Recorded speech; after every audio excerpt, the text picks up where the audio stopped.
dude, I just lost $65,000 on a transaction. Yeah. I don't know where this money is at. What do I do? It's just as easy for you to have 100 grand be gone like that as it is to bring that up to 200 grand in the next few years. I know somebody who had 7 figures on Voyager and they lost all of that. And then Voyager, because of what was in their contract, they actually came back and sued him. We literally had one 10-minute video in our course this entire time. One 10-minute video that says why we don't put everything on centralized exchanges. What other industry can somebody watch a 10-minute video, click 3 buttons, and have saved themselves from losing their entire fortune? So you paid him 300 grand and you just got mentorship. Yeah, sure did. Wow. An 8-year-old doesn't fake the love that she has for her dad. And that's what sold me on him.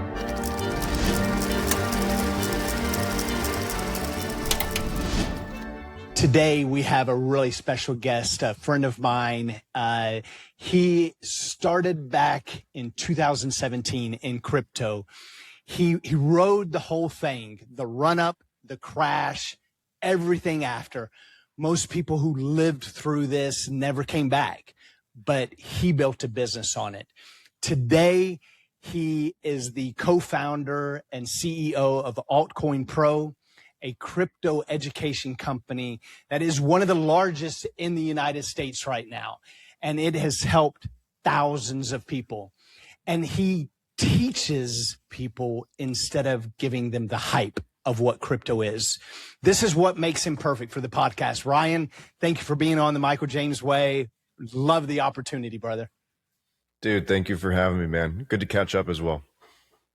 Absolutely. Well, dude, it is 2017. Probably for you, it feels like in some way an eternity, but you have gone through literally ups and downs in the market. And take me back to even before 2017. You were actually in sales and you were teaching people in entrepreneurship, in sales and things, were you not?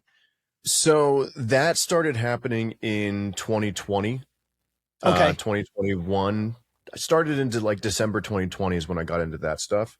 But 2016 is when I was graduating college. I was actually going to University of South Florida in Tampa for a degree in biomedical sciences. I was pre-med and I was, graduating and I was looking into going into medical school. And, I just, I shadowed a surgeon who was technically doing what I was looking to do. And I was working in a hospital and I just got this nudge that it wasn't for me. There's a multitude of reasons that I could go into, but I just ultimately was like, I'm not sure this is the right path for me. And I just went to school for 4 years to do this. So now I got to figure something out. So after graduating, I just started learning as much as I could about as many different things as possible until I figured out something that I was passionate about. And during this time, I was learning Facebook ads. I was learning real estate. I was learning crypto. I was doing the same thing that I did with sports and the opposite of what everybody tells you to do, which is focus on one thing. I learned all the sports I could instead of focusing on a single one, which now I'm happy I did. And I did the same thing back then because I had to try out a bunch of different things to figure out what I wanted to do. So I was studying marketing. I was studying sales, real estate, physical. I was a personal trainer for a while. Just doing everything I could to learn as much as I could. I always say that I started learning when I graduated college, which is kind of funny. And then through doing that, I started my first business, which was an e-commerce company, which failed. I then started another business that failed, started another business that failed, started a business that had success. And through that whole journey of starting businesses from 2017 to today, I've been in crypto the whole time. But yeah, crypto's been, one of the most some of the highest highs and some of the lowest lows, right? Sure. So when you intertwine not only your investments but also your business to that, you're riding it on both ends of the highs and the lows. But I wouldn't change anything about it because I feel very passionate about that being the future of finance for a multitude of different reasons. And ever since I figured out about crypto in 2017, since this is something a lot of people don't know, in 2017, when I was doing all that learning, right, where did I go to do all that learning? YouTube. Okay. Well, all the free education people put out on YouTube is because they have typically courses and they're selling things on the back end, right? So I learned about the info product model because of that learning period that I was in. So when I stumbled across crypto, I very quickly realized that this was way bigger than what everybody was making this out to be, just through the research that I did. And due to that, I was like, well, if I can figure out this crypto thing, I can create my own coaching program based on this. So me and my partner, Yoni, I got Yoni, who's my head of crypto research at the company and head of client fulfillment at Altcoin Pro. I got him into crypto like at the same time as me. We were gym buddies. He actually went to medical school and graduated with his MD. So he's a licensed doctor at the moment. I don't know if that like goes away or anything. I don't think so, but, we just dedicated ourselves from 2017 to 2021 to just figuring this out. And then, 2021, everything took off and we were positioned very effectively because we had spent that 4 years really learning it when everybody else ran away from it. So then in 2021, when that happened, I was posting on Instagram, making different call outs for different picks, and people were making a good amount of money. I had one guy that DM'd me saying like, because you made that post on Instagram, I can see a future where I can buy a house. And before that, I never saw that reality. And that just happened from one story post on Instagram. Yeah. And I was like, holy shit, I'm changing people's lives from posting on Instagram. Imagine what we can do if we start a full-fledged coaching program around this. So then in 2021, because so many people were asking us for information, I kind of started one, not on accident, like it was the intention the whole time, but I was like, okay, now is the time for this. And then, 5 years later, we're Altcoin Pro. A lot of stuff. And that's got to be so fulfilling to see something that you had no intentions. You just went down a road to see where it would go. And here this guy, you're throwing out a post and you change somebody's world. Mm-hmm. The fulfillment that's got to be is like phenomenal. Yeah. It's really cool. I can't even imagine. Yeah. It's really cool. There's just a lot of leverage with crypto when it's done right because of the asymmetrical upside opportunity that crypto brings, like the asymmetrical risk that, you can make one post and then that one post, that coin could do 1,000% return. And because somebody saw that one post, right, it could change somebody's life. So like the leverage that you have with that is insane. What else is there that you can post one thing and somebody makes one click of a decision and it changes their life? Right. The leverage there is insane. It's so cool that we live in a world now that, back in the day, the baby boomers generation, time was equivalent to success. It took, they went to college or they went in an industry and it took 25 years. You retire, you invested your money in the stock market and you let it do its thing. And, you eventually come out on the other end fairly wealthy, and it was an extremely long game. Now we're seeing millionaires and multimillionaires built and created in months, Yeah. off of new platforms like crypto or e-commerce or so many different things that people are generating some amazing wealth from. Well, and I think that's like, I'm a little bit of a conspiracy theorist. So I believe that that was by design of like back all those years ago, like that it was built like that on purpose, right? Sure. Like they did, it wasn't like it was common knowledge, right? That anybody could actually just go start a business if they just get the right information, and they could be successful in like 6 months to a year. Right. Yeah. That was like out of the realm of possibility for most people. And I believe that that's by design, honestly, like through the school system. Right. Yeah. We're like, Yeah. when we go through school, we're like, you might have seen like there's like a cartoon that's like a conveyor belt of like a person going on a conveyor belt, and they go through high school, they go through college, and they get their first entry level job, and they're going through the conveyor belt, and then eventually they get to retiring, and then they die. Right. And like, yeah, the world had to be built like that so that you could have a society that's built off the back of an employed, like an employee-based nation, right? Sure. But then the internet came out, and somebody had to start those businesses so that it could get to there, right? And since the internet came out, the distribution of knowledge just exploded at a level that we've never seen before, right? So now, we have, companies like mine that's like an info product based offer blowing up like crazy, because people are realizing that they don't need to pay 4 years, like they don't need to pay with 4 years of their life to go to college to learn skills to make money. They can go pay, and I stress 4 years instead of the tuition cost, because that's the real payment. You're paying 4 years, right? Sure. To then get an entry level job after college. Where I know people that are 18, graduating high school, going and joining like a sales coaching program, learning high ticket sales, and making $10,000 to $15,000 to $20,000 a month, using the skills that they learned from that, and then starting their own business. And it's like that trajectory is like a year. Yeah. Now you're 19, making 200 grand a year. It's just getting the right information early. And that's what the internet's created.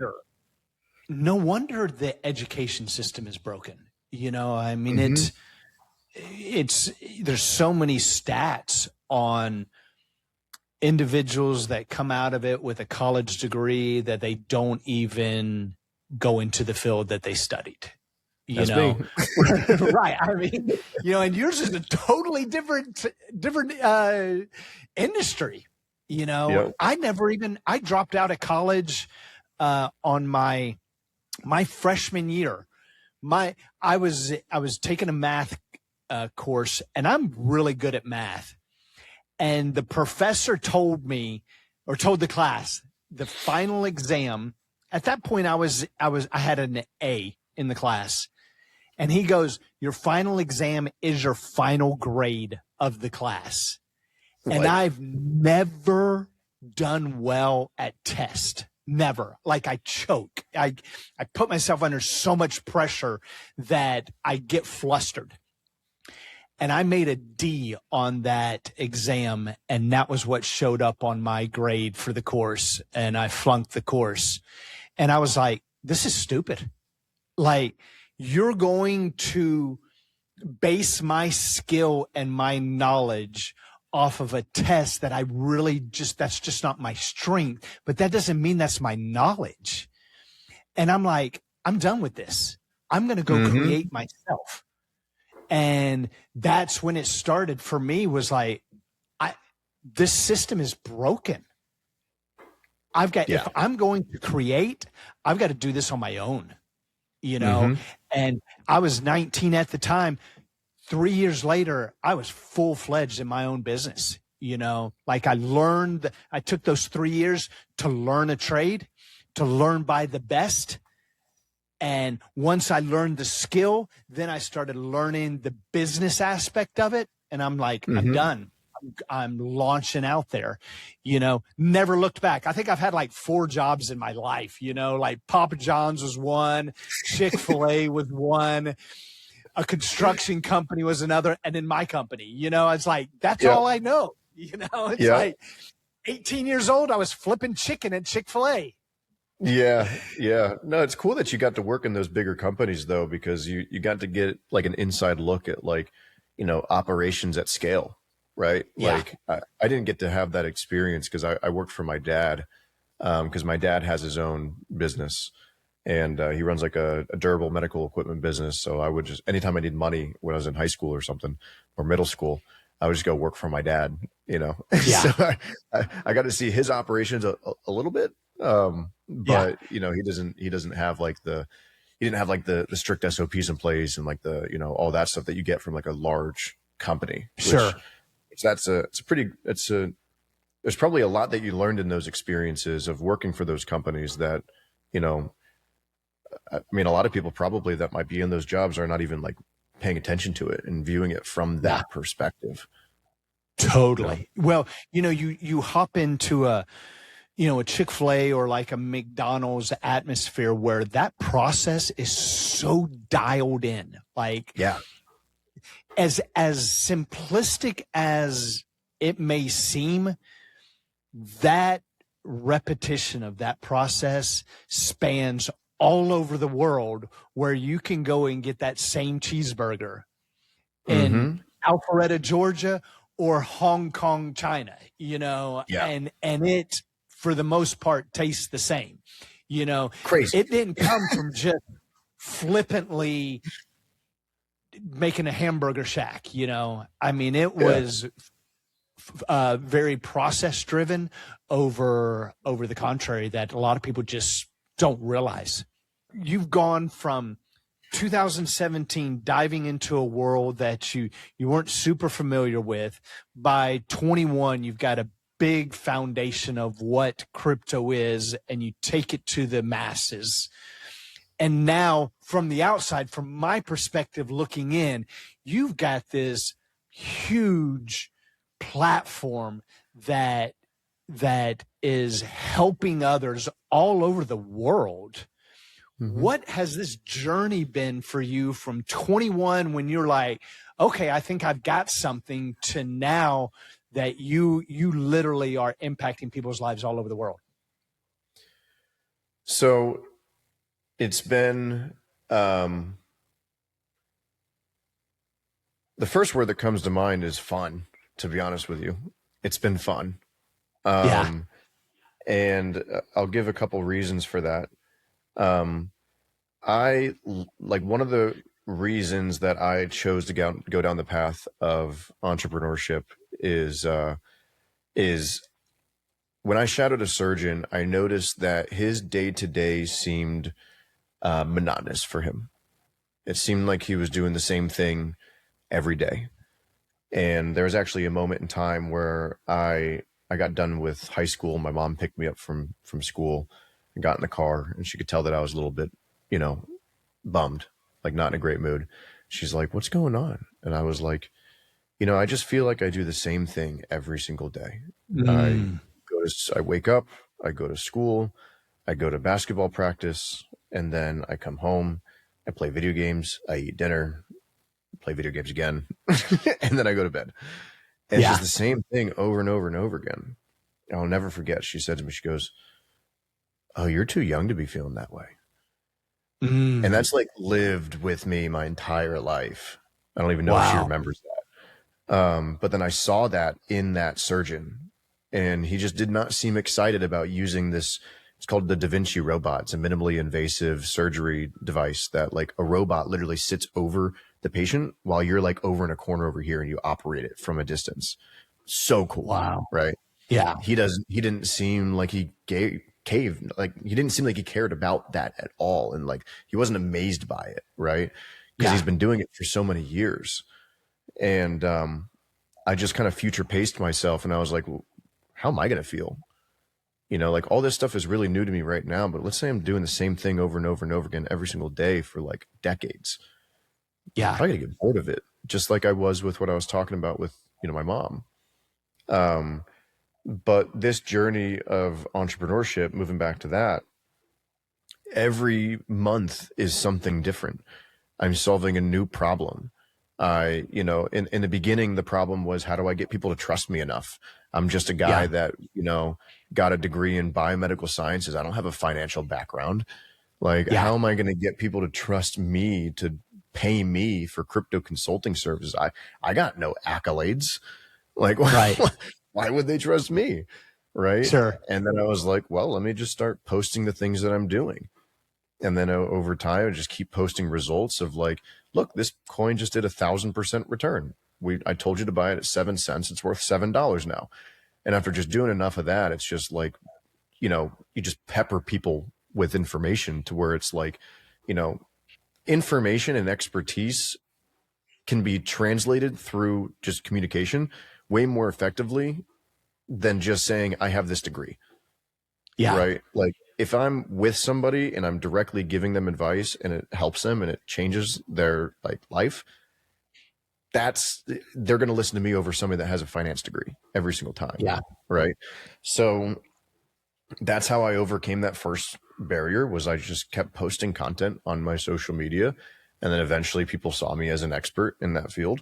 And then we launched the offer, and then we ran into scaling issues with, running into payment things that were like, because our payment system wasn't connected with our Discord, that we got switched out of that. And then, we launched the high ticket offer, and I had to figure out how to package it. So I figured out that problem, solved that one. And then, eventually we ran into 2022 when the markets collapsed, and, our business lost 95% of its revenue on a monthly basis.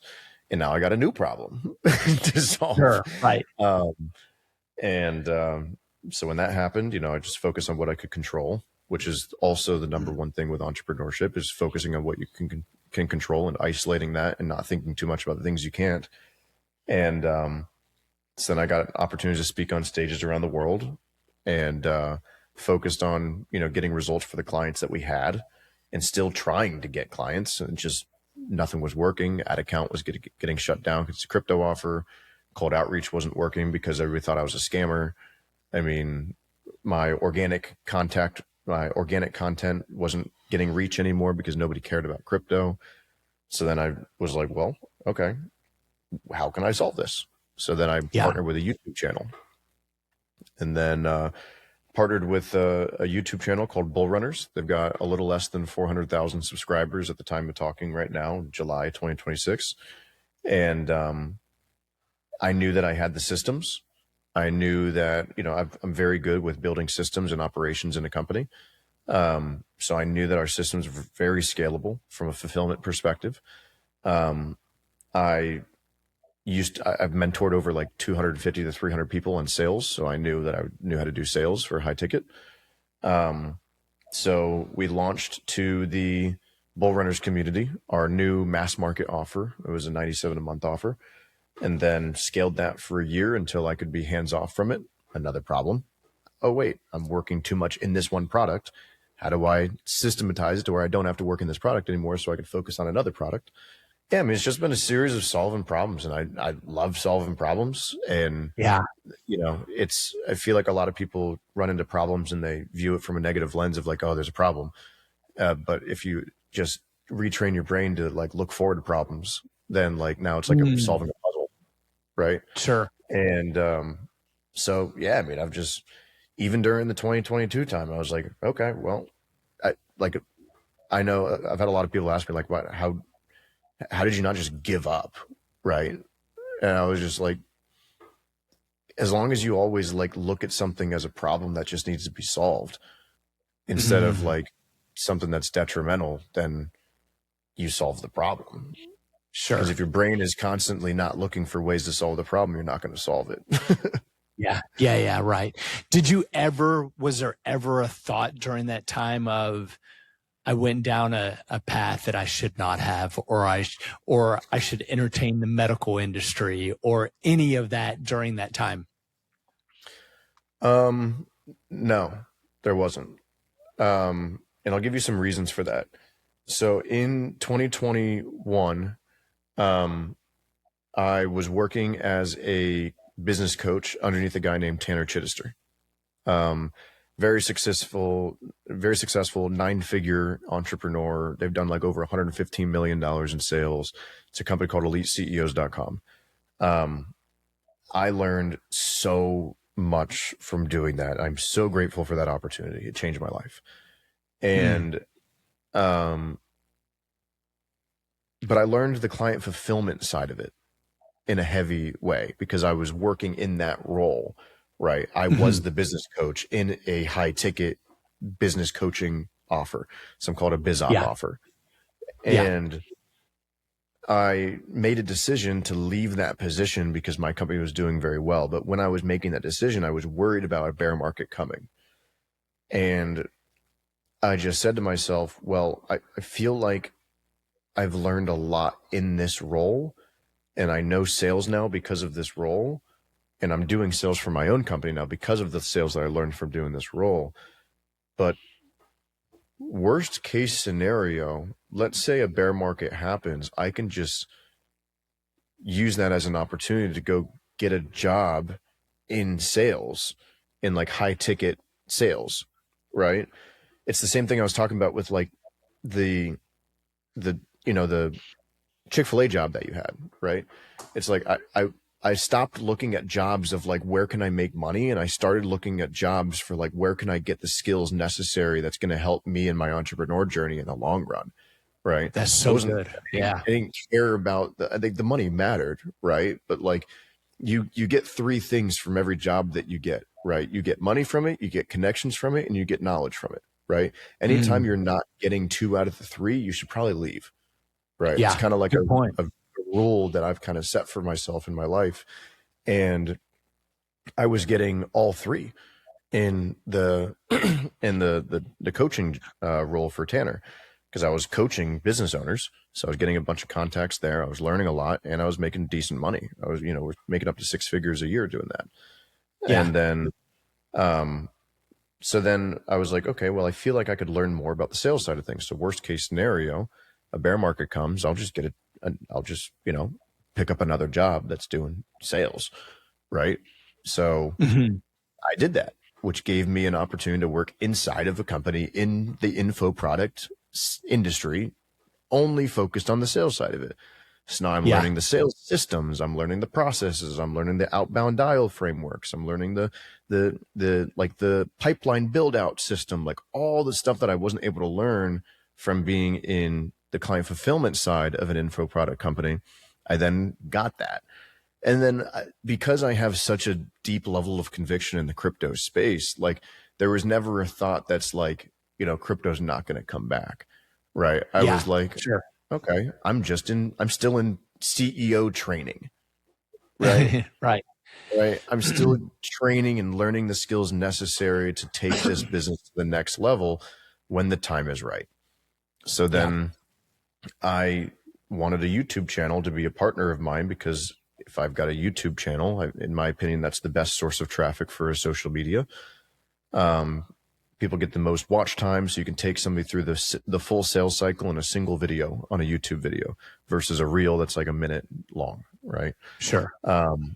So when I partnered with them, like I felt like I had all the skills I needed to scale a company to, multiple millions of dollars a month.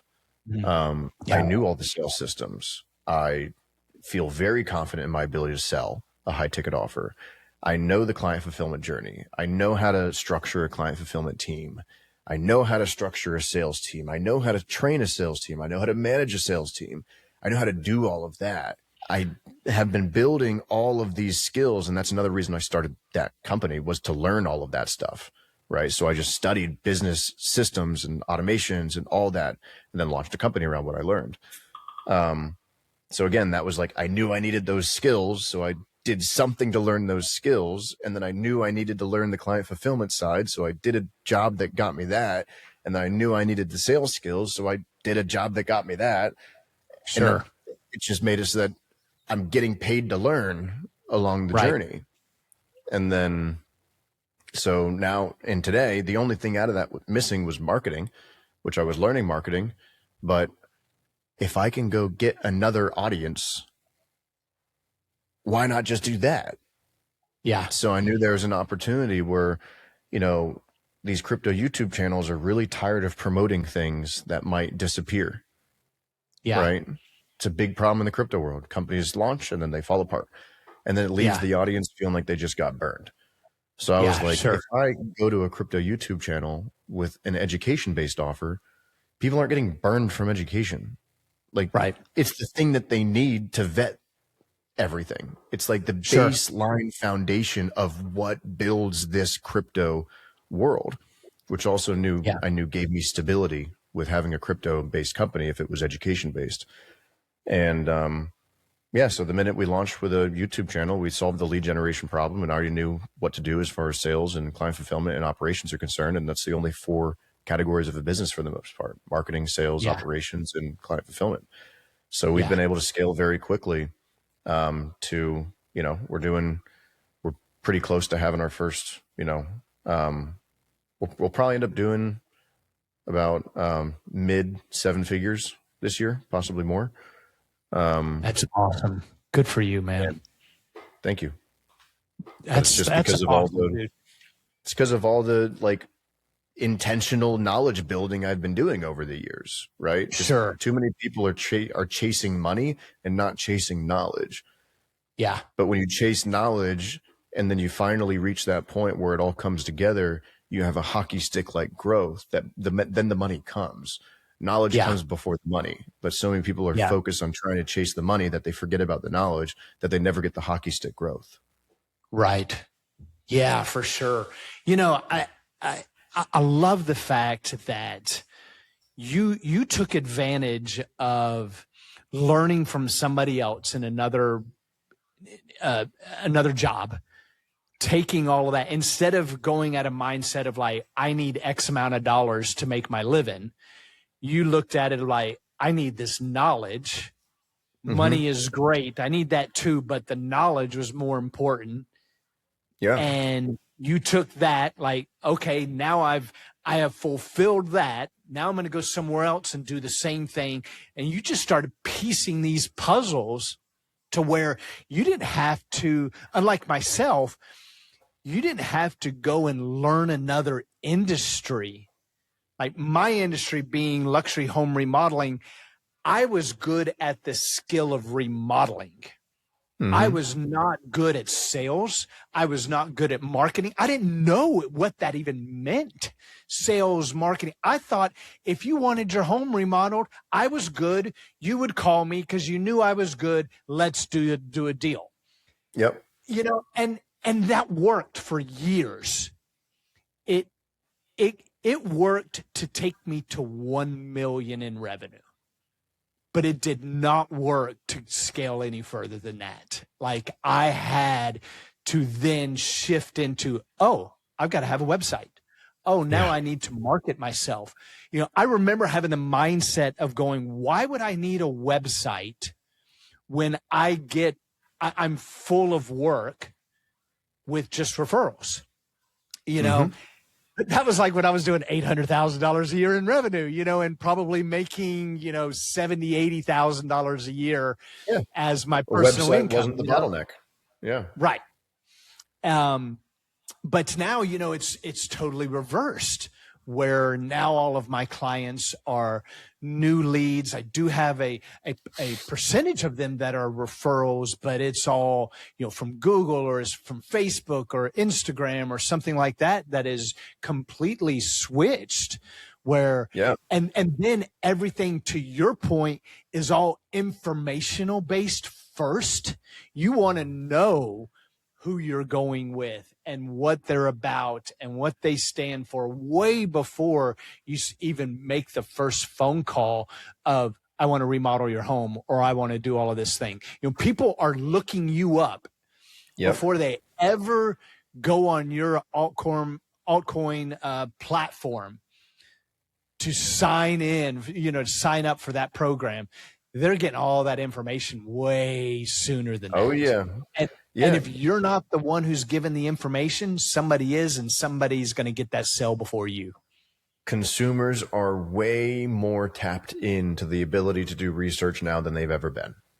Totally. Right? So your online presence is far more important than it maybe used to be. 100%. Yeah. Yeah. So I've got a personal question. And this is going to be like selfish on my point. Since I've got your attention and you've got so much experience in sales, what I've seen in my company, I've gone from 7-8 years ago, a sales to me was $50,000. And that was like huge then. Then it moved into 150. Again, I thought I was going to be a billionaire, when those first $150,000 sales come in. And then it's moved to 300. And now it's moving to $500,000 to $1 million, these ticket sales. However, what I've seen is as those tickets have sold and these remodels have become bigger, that I lose more to this is too expensive than I did when I got the $100,000 jobs. And so I know that in my industry, a lot of contractors struggle with, that portion of sales. And I feel like there's a level of you have to evolve as you continue to sell. And then also your ideal client, in my case, has evolved. I'm not entertaining the $50,000 clients anymore. I'm entertaining the $500,000 and the $1 million client, two different mindsets. What is your recommendation with your experience in sales on how and a way to attract and to get those clients that are these bigger tickets? So I think there's really two questions in that, right? One of them is, how do I find the higher quality leads, right? And then the other one is, how do I overcome the objection of this is too expensive, right? Does that sound about right? Those are the two main questions. Yeah. Okay. So I'll start with the leads one, because just the trickle down effect of leads come in first and then they get to objections later. I mean, the very simple answer is you got to figure out where they're hanging out, right? Like somebody that's willing to spend, or is a good lead to spend $500,000 on a remodel job. Where are they hanging out? Are they at luxury car, meetups? Are they at like I know Porsche has events. I know Lamborghini has events. Are they at boat shows, like yacht shows? Like, where are they? Are they, I was just in Monaco for the F1. The amount of money that was at Monaco was absurd. I'm looking at Jeff Bezos's yacht that shits out a smaller yacht that then shits out a smaller yacht that then dumps out 2 jet skis. And I'm like, wow, okay. And in all of that, there's a helicopter landing pad in there, right? On all of them at the same time. Yeah, it's absurd, dude. So it's like the first step to anything with lead generation is like, you got to put yourself, it takes emotional intelligence to be able to put yourself in the shoes of the individual that is your ideal buyer. You got to think about like, what are like their wake up in the morning and what are they doing? Are they like grabbing, are they going on their Instagram? Are they going to a certain like website? Maybe, I don't know. Are they going in, who do they follow on Instagram? What podcast do they listen to? Because it all starts with, you have like step one to any sale is first garnering attention, and everybody's attention is already on specific things. So as a business, you have to insert yourself between what they're already trying to put their attention on and you. So like, here's the prospect, the person that has the issue that you're looking to solve. Here's everything that they already have their attention on. Your job as a business is to insert yourself in the middle. So you have to figure out what their attention is already on and then get in between their attention. Yeah. That's literally all Facebook ads are and Instagram ads are. That's all it is. They have the attention. You pay to get in the middle of it. Sure. Right. So you just have to like be very intentional with like getting a good idea of what these people have their attention on. And then once you get that, and you're like, you know, a good way to do that is just to survey the clients that you already have, right? Jump on calls with them, see what their interests are. And then you could even run, you know, you could try running interest-based ads on Instagram and Facebook. Some people are having a lot better success with just like broad, like no targeting actually, because the Instagram algorithm is getting so smart. So that's really step one, is just getting there. Step two from there would be, so we have a pretty strict lead qualification process in place. So when somebody goes to book a call with us, we use conditional logic forms to have them fill out an application. And then based on their answers, it will either qualify them to book a call with one of our account executives, or it will send them to one of our lower tiered offers that isn't that they're a better fit for right now, right? Like our 97 a month, right? We don't push everybody to our accelerator program because not everybody's qualified for that. So we ask them like, you know, so for you, you'd have maybe qualifying questions, which could be like, what's the square footage of your home? What year was it built? What is the current, you know, value of your home? If you were to go on Zillow, like send us the Zillow link, right? You might have like a application to work with you that can create a lead qualification process, which would then help you if you're pulling in ads from like Google ads or something like that, because the next step is you bring the leads in.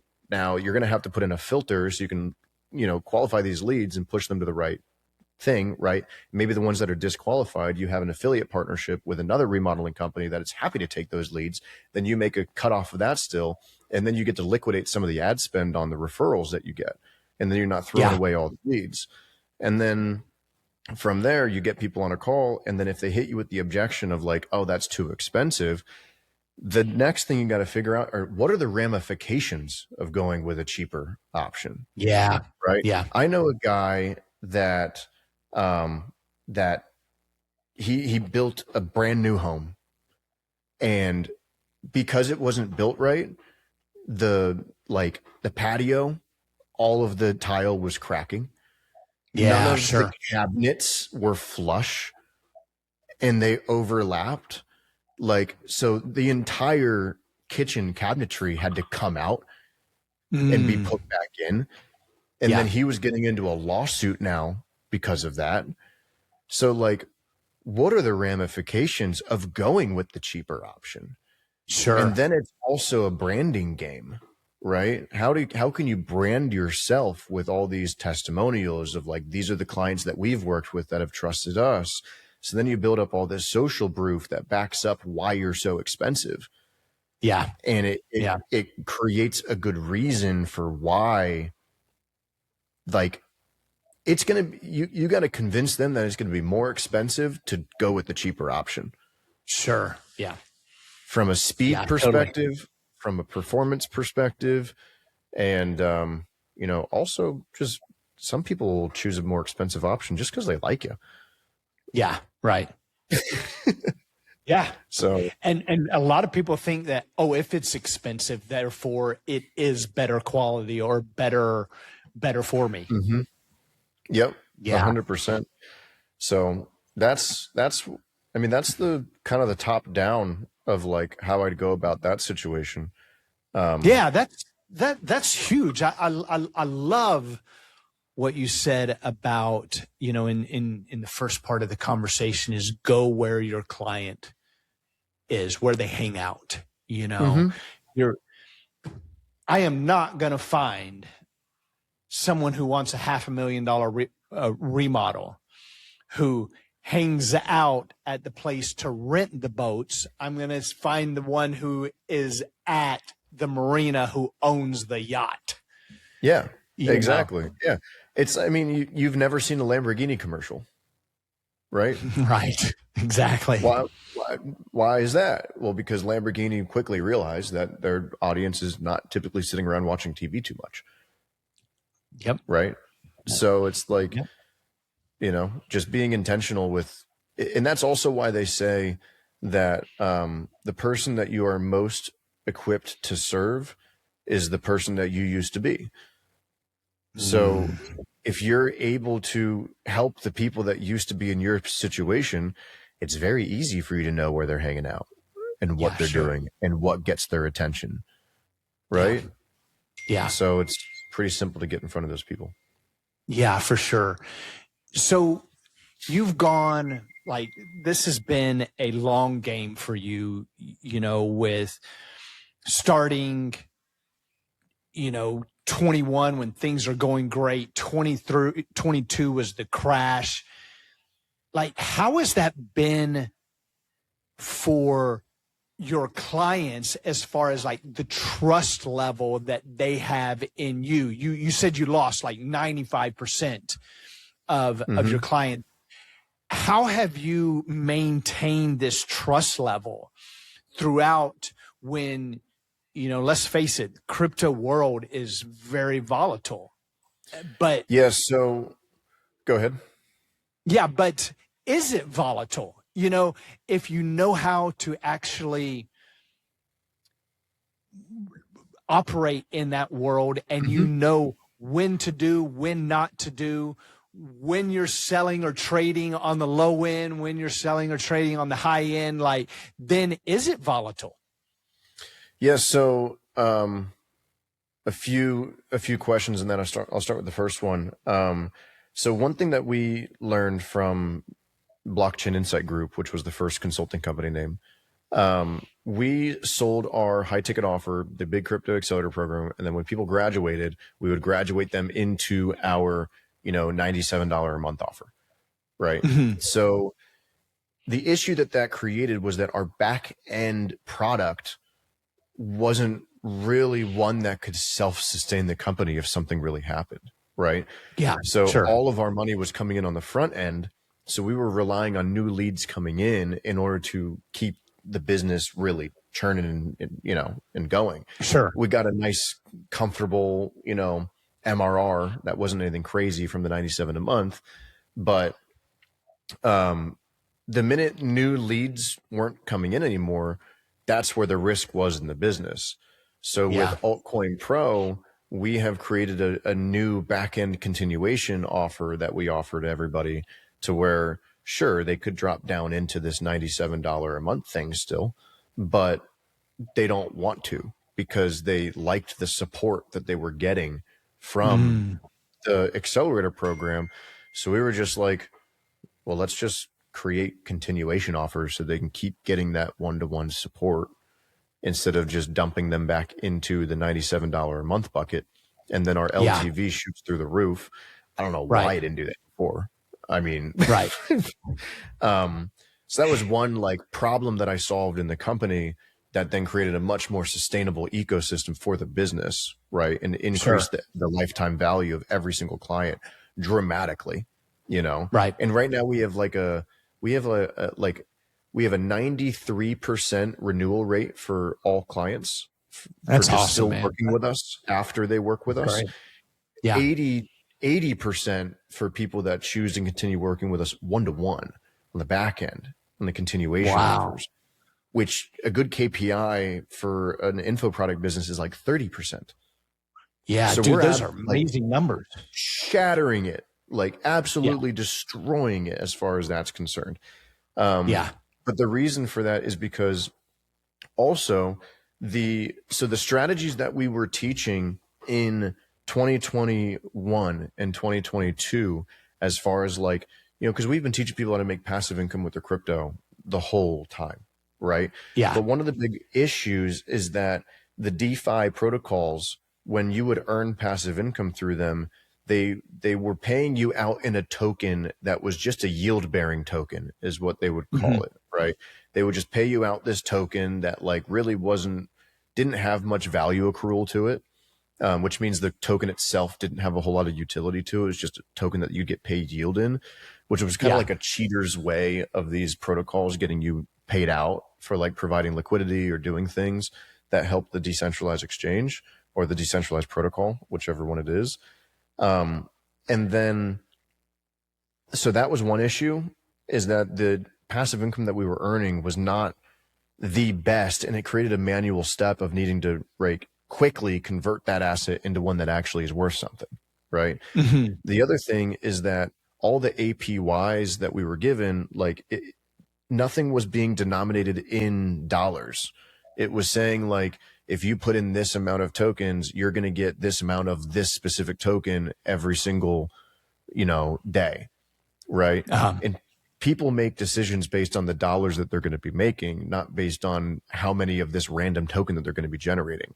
So like, right. if you think about the trickle down effect of that from like my business, it's like, well, we can't really market like, look how much you're going to make of this random coin. They don't care about that. So on the protocols, when that's on the user interface of it, that's not going to be sexy for marketing, right? Sure. And then when people are in the program, if they see they're going to be making X amount of this random coin, it doesn't really drive them to really feel that passionate about it. So there's going to be more drop off of that. So the user interface and the user experience of these decentralized protocols has improved so drastically from 2021, 2022 to now 2026, to where there's no longer these BS yield bearing tokens that you just get paid in these yield tokens. You get paid out in the specific tokens that you want to get paid out in, which could be USDC or ETH, or like the token that you're providing for liquidity to earn, from like the yield generation strategies that we're using. You get paid out on a daily basis. I mean, you get paid out on every 3 minutes, because it's a smart contract. It's not done by like people. And then it's also showing how much you're earning in like a dollar, like based on dollars. It's like denominating your earnings in dollars now, which then creates that trickle down effect to where everybody's more excited, because that's why people are doing it. They're doing it to make more dollars, not to make more of these random cryptocurrencies.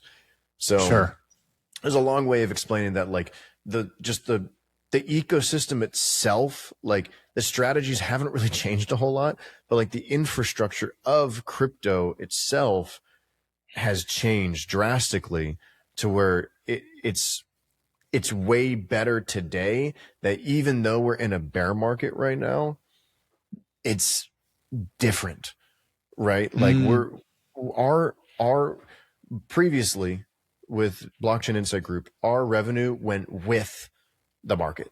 Like it was literally Bitcoin, the market's going down, so's our revenue, right? Yeah. Today, it's the opposite right now. Like crypto's been going down and we're just going up, right? Yeah. And why is that? A lot of that points to the overall shift in the threshold of how low somebody's like belief in crypto will go, right? Before in 2022, when everything collapsed, everyone was like, crypto's a scam, right? Yeah. So like their threshold of belief was way lower. It went down to crypto's a scam.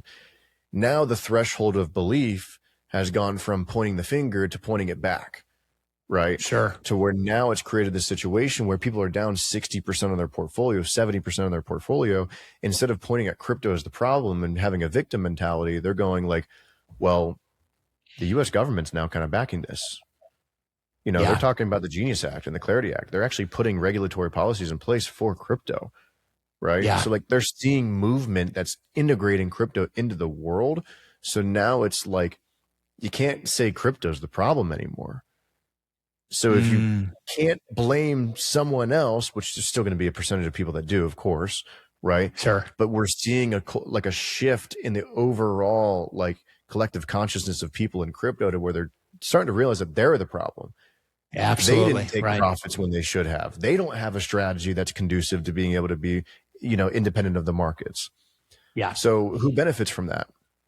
Yeah. We do, because we're a crypto education company. So while every other crypto company is kind of going down in the dumps right now, we're going up in a bear market. Man, that's so awesome that you've positioned yourself that way. And I could see that in my own portfolio, how, as 2 years ago, I give you that call like, dude, I just lost $65,000 on a transaction. Yeah. I don't know where this money is at. What do I do? And both of our hands were tied. I don't know where it went. I was hacked in some way. And if I would have had the education that you were providing, which I then after that signed up for your course, if I would have had that before then, I would probably be not only $65,000 richer, but it was an XRP. I may have rode that wave where I maximized when I bought XRP at 10 cents, and it went up to over $3, sold it off, or something like that, and could have possibly kept, a dollar or two, instead of losing everything, I can't think of an industry that's more important to get education around. And I say that from a perspective of anytime you have it's just as easy for you to have 100 grand be gone like that as it is to bring that up to 200 grand in the next few years, right? It's honestly easier. It's easier to have all of it disappear. And it's because there's this massive knowledge gap, right? It's a brand new industry, right? And with any brand new industry, there's going to be a huge knowledge gap between people that are just getting into it and people that have been into it for years, right? Just like the internet, same thing. When the internet first came out, there was all these people that are just new to it and people that have been in it for years, right? Yeah. And the issue is that these people that have been in it for years have a choice to make. They can either not get involved with the people over here at all, or they can help the people over here, or they can scam the people over here. There's only three options, right? All right. There's a good amount of people that are taking the easy money and just scamming people over here. Totally. And if you don't know what to do, you're in this middle area to where you don't know all the different scams and issues that could take place. You could be vulnerable and you have no idea. Totally. You have no clue. Yep. And you've got so much going on in your day-to-day life, you're not even aware of the knowledge gap. Sure. Right? So it's like I've seen it too many times. I've talked to so many people that have lost 6 figures, 7 figures in crypto. Wow. And it was literally like, I'll never forget when the FTX thing happened and the BlockFi and the Celsius, like we predicted that actually, like in our community, we predicted that crash was going to happen. We predicted that there was going to be, bank runs and that there was going to be, centralized exchanges that go down, right? And the reason we were able to predict that was because when we saw Luna collapse, we were like, well, there's gonna be repercussions for this. The shit's gonna go down somewhere, right? Right. You don't have multiple billions of dollars just evaporate in a thin air and not have consequences take place, right? So we were telling our entire community, like, hey, if you're in anything centralized, get out. Get into your cold storage wallets. We don't know what's going to happen. Sure enough, Voyager fails, BlockFi fails, Celsius fails, FTX fails. Like all of these huge companies go under. And, the main thing that's frustrating with that, though, is that like we literally had one 10-minute video in our course this entire time. Back in 2021 is when we launched it. One 10-minute video that says why we don't put everything on centralized exchanges. What other industry can somebody watch a 10-minute video, click 3 buttons, and have saved themselves from losing their entire fortune? Yeah, sure. And that's just one application of the knowledge. Yeah. So that's huge. It was frustrating to see because I knew people that lost 7 figures, and I was in like, wow, easily avoidable. You know, it's even worse. Sure. I know somebody who had 7 figures on Voyager and they lost all of that. And then Voyager, because of what was in their contract, they actually came back and sued him. They sued him. Because he withdrew a certain amount of money out of the platform, and because due to their contract, they were able to say, oh, because you withdrew X amount of money within this time frame before we had to go under, you're one of the people responsible for the bank run. Oh, wow. Wow. That's crazy. He lost 7 figures in Voyager, and then he got sued. That's crazy. Yeah. Yeah. No kidding. Crazy. That's wild, man. That is like, I can't imagine how frustrating you'd be, the fact that you just lost 7 figures. Now let's slap a lawsuit on top of that for you're responsible for even more, give up more. Yeah. But wow. Well, no doubt you have seen the roller coasters, but it's really cool that you're seeing the uptick in your industry where, as you said, we're in a bear market right now and people are, not knowing what to do.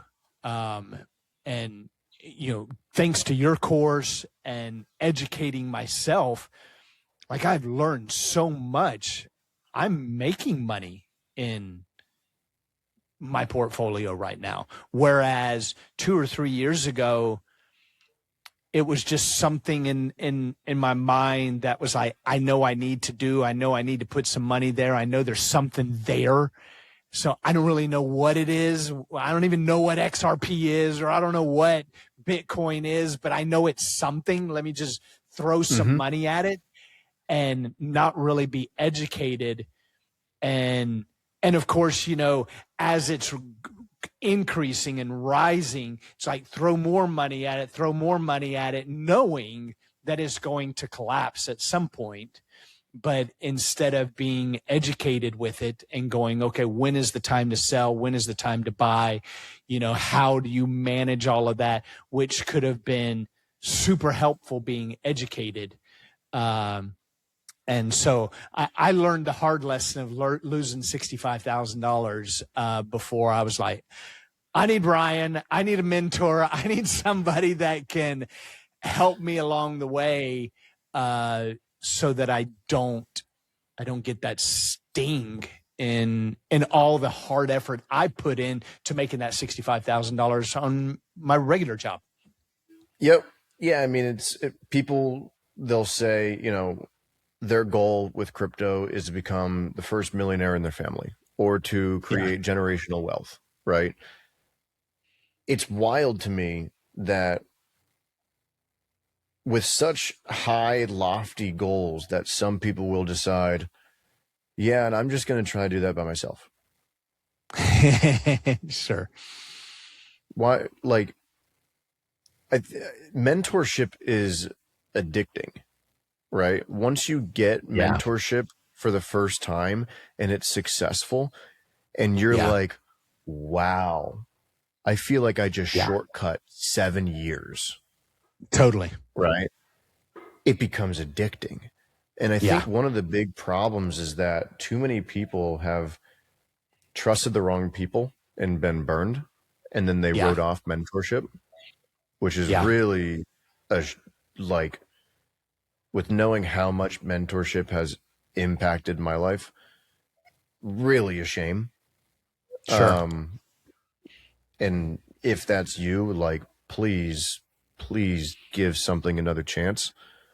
Yeah. And maybe do more due diligence, or I don't know. I try to only work with people that I have a link to, but I've also built my network so large now that it's kind of easy to find those people now. Sure. But it's a shame, but once you get it works, you just want to keep doing it. You never want to do anything again without having a mentor first. You're right. My first mentor, my first real business mentor, I was sitting at a table with him. He was across from me and he asked me, he said, Michael, how much money do you have in your savings account? And at first I was like, well, that's a bold question to ask, And I was like, I don't have anything to lose. I told him, I said, I've got $300,000 in my savings account right now. And he goes, if I could quadruple that money in a year, would you give it to me? And I'm like, sure, of course. Like, who wouldn't? Like, I'll give it to you right now. And he looks me in the eyes and he goes, so do it. And I was like, oh shit, this guy means business. Like, but I did, Ryan. I was like, right then, I was like, I'm at a poker table and I'm pushing the chips in. Wow. And at that moment, I was 2 million in revenue. That next year, I went, by listening to him and being coached by him, I went from 2 million to 3.4 in 1 year. So well, I'm going to ask you the question that I think everybody's thinking when they hear that. What gave you the confidence in that individual to do that? That's a great question. I think, you know, his experience, you know, he was, at the time, I think he was in his 60s, and the research I had done on him, he had built up several businesses, sold them, and started multiple businesses, had several businesses that were passive incomes. So, you know, his success was building and selling businesses, and he had a system in place on how to scale a business. And so I had been following him for quite a while, and I had been doing the little $99 course, you know, and just getting a little bit of information out of it. And, you know, to your point earlier, being that we're in a world now of just education, people want to be educated first. That's what I was doing. And so it wasn't until I had spent 4 or 5 months researching him. And then the thing that sealed the deal for me, I was at a conference and I was watching him speak, and he was doing something flashy with money. He was like, he had it in his hand and he was flipping it or something, and there was some dollar bills that fell on the ground. And, you know, to most people, they would probably look at it and just go, this guy's just flashing cash, you know. But his 8-year-old daughter ran up on stage, grabbed those dollar bills, and jumped in his arms. And I looked at that and I go, an 8-year-old doesn't fake the love that she has for her dad. And that's what sold me on him. Like, I knew there was something genuine about him.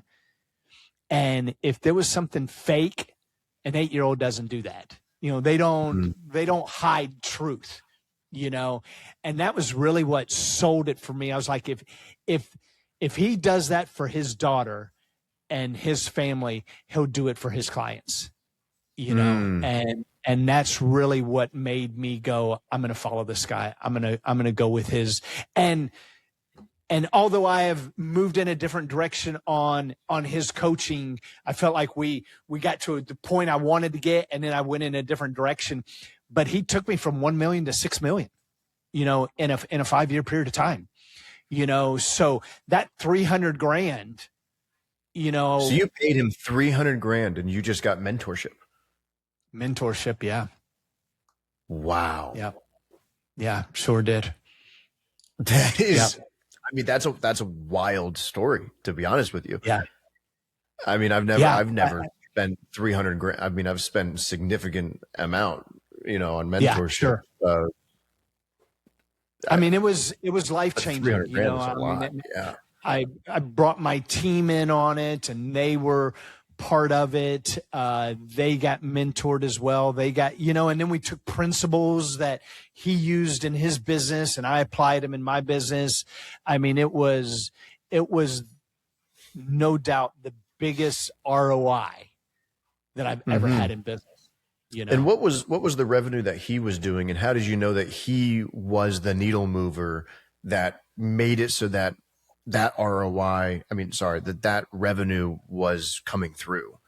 Because there's difference, right? Because like the first thing that I think everybody should look at is like, I'm not going to, you know, listen to someone that's not in a position that I'm not, you know, that I don't want to be in, right? I need them to Yeah. be in the position that I want to be in order to listen to them. Sure. That's step one. But two, there's like, with people being in, you know, a company, there could be like co-founders and whatnot. Like some co-founders, this isn't relevant to like my business or any of the businesses that I'm a part of, but like I know of businesses to where like there's co-founders that are just kind of like riding the coattails, that are just kind of like along for the ride, right? And they're not really that in the weeds of things. And how did you know that he wasn't just that person? One, intuition. You know, I rely big on intuition. And I typically will feel it. If I don't get a good vibe, I feel it in my gut. And there have been numerous times I have committed to hiring a coach, and after I sat with it, go, you know what, I can't. You know, and even clients. I had a client that it was at the time $100,000 remodel. And at the time then, this was probably about 5 years ago, 100,000 was a lot for what we were doing. And signed the contract, and I started feeling it like, this doesn't feel right. Something's off.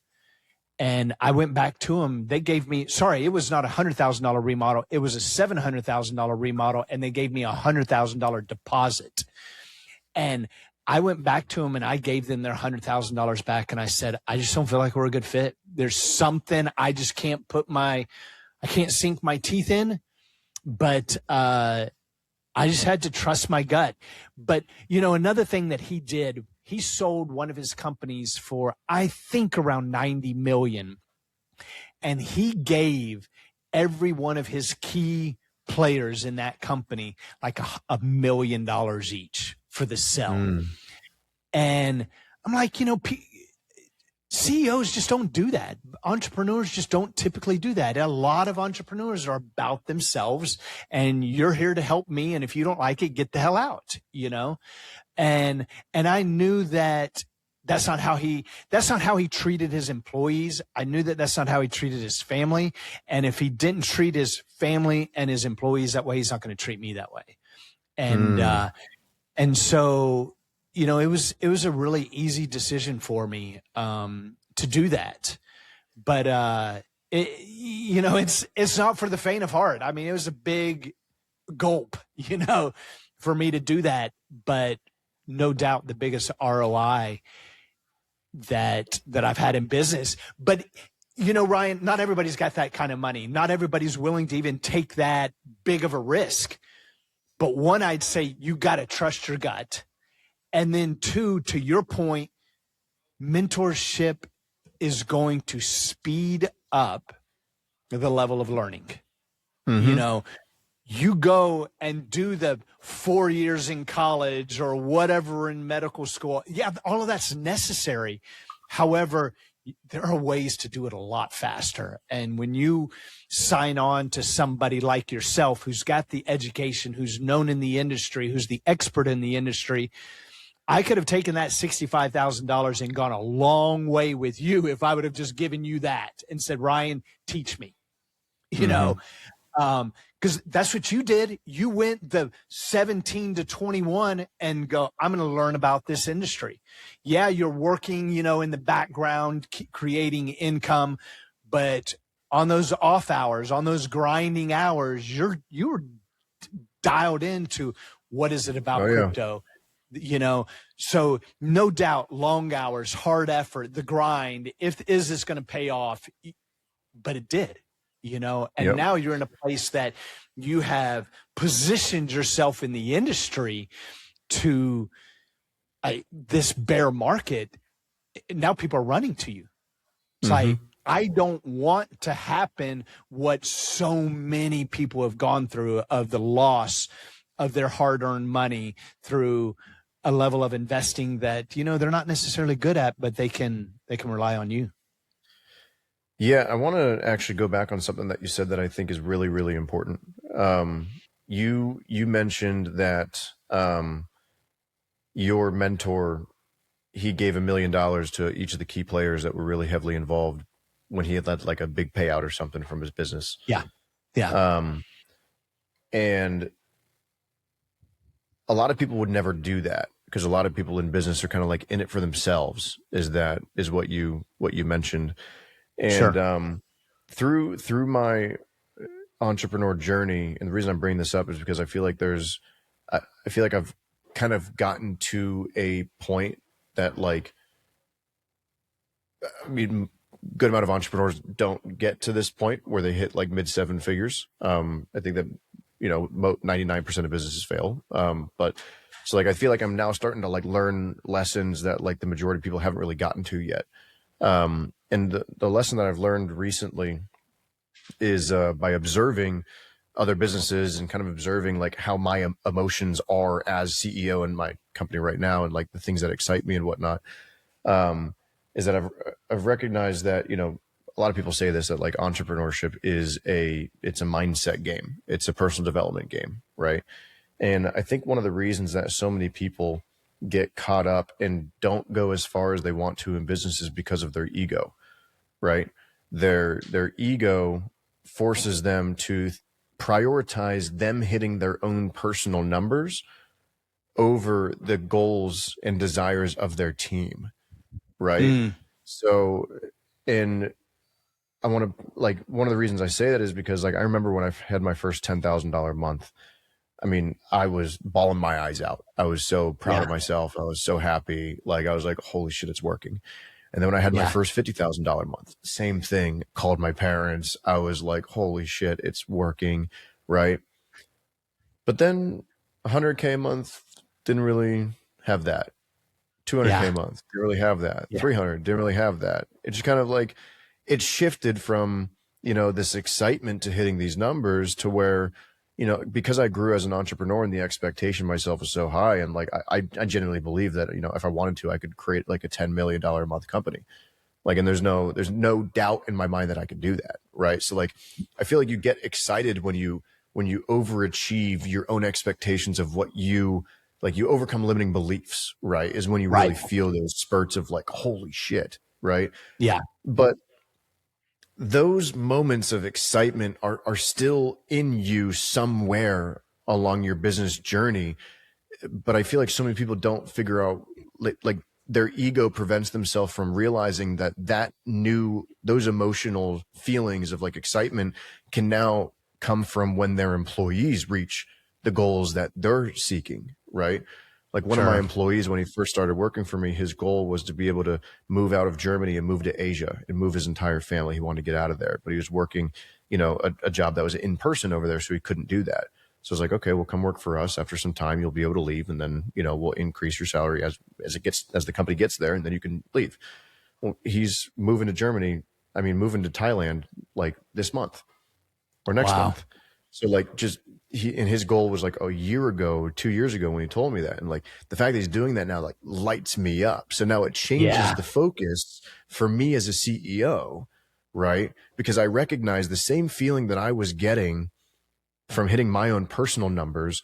I'm now getting that same feeling and recognizing that physical sensation of like pride, like not pride, but like of like excitement and like breakthroughs.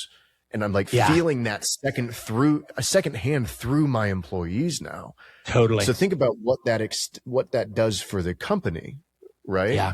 But so many people get too focused on trying to recreate that same dopamine that they got from they hit their first 10K, 50K month.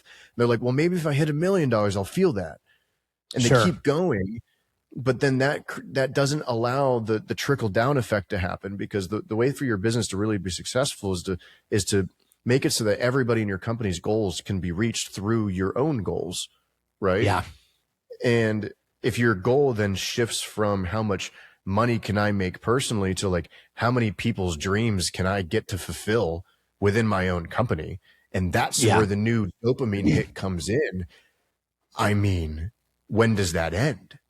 Yeah, totally. That's a great point. And I've caught myself in that where, 5 years ago, my goal was to hit 6 million. and I hit the 6 million, and it was like move right past it. Like I didn't even recognize it because I was so focused on the 10 million goal now. Mm-hmm. And I had to like go, Michael, what the hell's going on? Like when you were at 1 million, you were so excited to be at 3, like so much gratitude, so much everything. And then when I hit the 6, it was like roll right past it, you know, going for the 10. But that's it. When that happened, I realized 6 or so months later that I was like, dude, Michael, you are walking in your own dream right now. Like, be grateful for where you're at. 3 years ago, 4 years ago, this was a dream.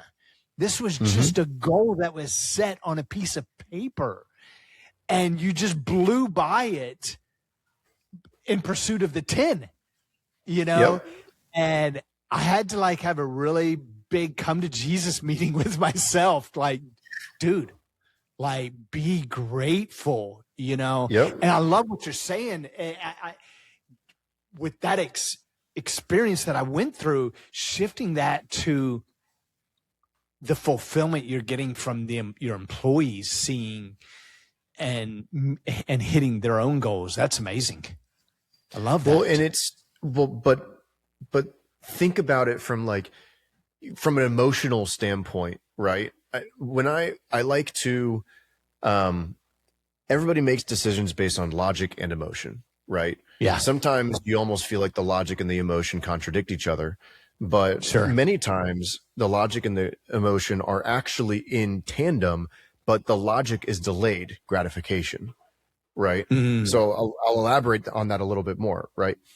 The logic of like, one thing that I did the minute I recognized that was I created new like comp plans for my coaches that are on our team, because the other roles in the company can, you know, earn more than what the coaches were able to earn. But I only set the comp plan with the coaches in the way that I did, because that's what I learned from Tanner when I was working with Tanner. But I created a new comp plan that has tenure now, and and like they can make pretty much as much money as they want, right? Like the cap is crazy high to where like, you know, they're in a good spot. And you know, it was based on like, when I talked to the coaches, it was like, what's your goal of like, how much do you want to make? Right. Yeah. And I was able to, you know, by doing things like increasing prices and going and, you know, getting my margins increased by, you know, getting a discounted rate from my payment processor because we're processing more volume. So like going through and moving different things around, adjusting the products, and like, you know, I was able to create more margin. And then that allowed me to be able to come back to my coaches, because they were saying to me, they're like, we feel like we're underpaid. And I was like, oh shit, I didn't know that. So then I created a plan and I like fixed that. When I presented that to them, they were like overwhelmed with joy. And they were like talking about how like I had, you know, one of them told me that I'm the best CEO he's ever had. And that really hit me. And I had, you know, them telling me that like, because of our company, that they can now reach their dreams. Right. And, but what that does for the business now is like, what does that one do to the company culture? Right. And then, so this is the logic pathway now, right? Like the emotional side of like, oh, that felt good. That's cool. But now let's look at the logic side of things that, you know, because logically short term, the company makes less money. Right. Yeah. But when you're able to view this into the future, right, company culture just skyrocketed. Right. They're not going to be looking for other jobs elsewhere now. Right. Sure. So now I'm not going to have a churn issue with these employees.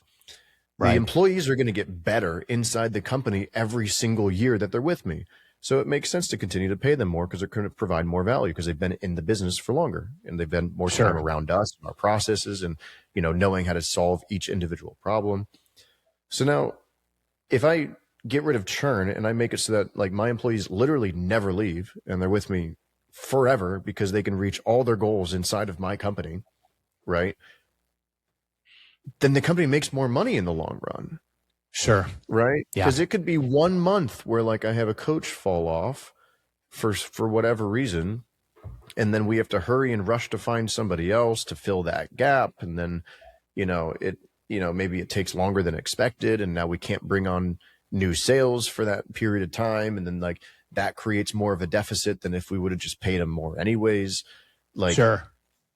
Maybe back end retention drops from 80% down to 50%. Yeah. How much do we lose from that? So it's Totally. like a lot of times these decisions that seem like they're not in your own best interest, if you just extend the timeline out a while, they actually are. Yeah. And you just don't realize it because you're so focused on the short term. Sure. Yeah. So that makes sense. It's, this learning to be a CEO and a great CEO and an impactful CEO. I mean, it's a constant evolution of how to do that, and be one that you truly create a place for your team that they long to be part of the team. That they don't think of any other alternative to that, that they are, not everybody's going to want to be in your shoes as CEO or in my shoes, but we're all hungry for growth. We're all hungry for fulfillment. Yep. Everybody just wants to feel like they're making money while they hang out with their friends. Yeah, for sure. Dude, that's what everybody wants, man. It's like if you can create a company culture that feels like that, people they're not going to want to go anywhere. And it's going to extend your enjoyment to want to be building the company as well. I just want to feel like I'm making money with my friends. Right? Yeah. Now that doesn't mean I don't place down a hard line when something goes out of line, but I also do that with my friends. Yeah. Right. It's no different. Yeah. Like I treat otherwise my you're not really like a good friend, right? Exactly. Yeah. I'm going to check my friend if he's doing something that's out of alignment, because there's a certain expectation that I have of the people that are around me. And if I notice that they drift from that, I call them on it. I treat my friends and I don't want to say I treat them the same, because I don't fully, right? Because there's like definitely a difference, but I mean, I get to know my employees like they're my friends. I want to know what's going on in their personal life. I want to know if I can help them in any area outside of business. Yeah. Like I want to be there for them like I would be my friends. And then that just creates this culture that's like everybody wants to be here. And that makes, and the more important downstream effect of that is it makes us that I want to be here. Yeah. Right. Totally. Well, Ryan, this has been awesome, brother. Thanks for all your wealth of knowledge, man. If any of the listeners want to learn more about you, learn more about crypto, where do they go? What's the next things coming for you, and how can they be a part? Yes. So I don't know when this podcast is going to go live, but we haven't announced it yet, but we will be announcing soon. We have our first Altcoin Pro Summit event that will be at the Fountain Blue in Miami Beach. About 500 people are going to be able to go. We're kind of creating the intersection between crypto education and government policymakers and crypto tax professionals. And the whole intention is bringing clarity to the individuals that come to the event. And so it's altcoinpro.com/summit. Our main website is altcoinpro.com. You can find me on Instagram, Ryan Horst _ RyanHorst _. And then the Bull Runners YouTube channel is my joint venture partner for Altcoin Pro. So Bull Runners is the YouTube channel name, BULLRUNNERS. Get some free value on there. That's pretty much it. And then we also have like our accelerator program, which people can learn more about that. And that can be just put in the show notes or whatever you do with that. Awesome. Yeah, we'll put all of that in the links below so all of the listeners can see. And Dude, thanks for the opportunity, man. This has been a wealth of information. Thanks for sneaking in there some little sales tactics for remodeling. I'm going to put that into place.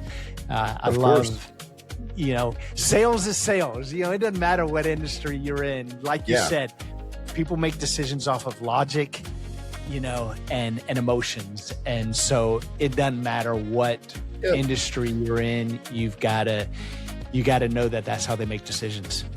Yep.